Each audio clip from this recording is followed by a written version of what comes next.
So I only core trees that are alive.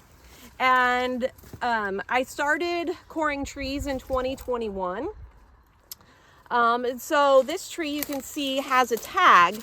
So it was alive at least in 2021, and it's now dead on the ground, bark gone. And we see this actually all up and down here.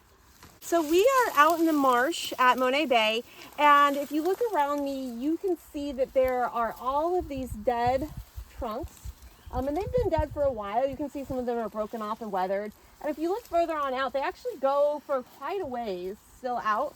If you look back towards the forest, you can see this sort of gradient where we start to get just a few live trees, and then you get a healthier and healthier forest as you move upland. So it creates this healthy forest to marsh transition. But you can see at one point we would have been standing in a forest here, and we would have been, surrounded with shade and trees, and now we're surrounded with marsh grasses.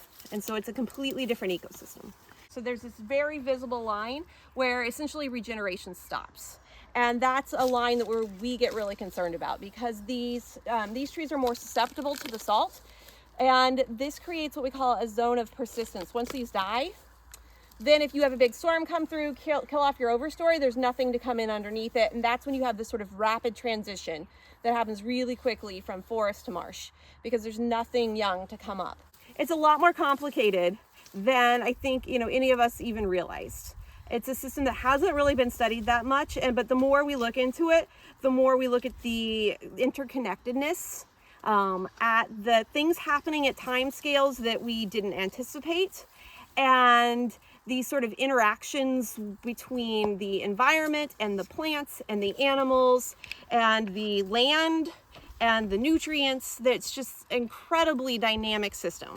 Like from a scientific perspective, it's really unique to be able to study a system that is undergoing such rapid change, and it allows us to look at questions that we haven't looked at before.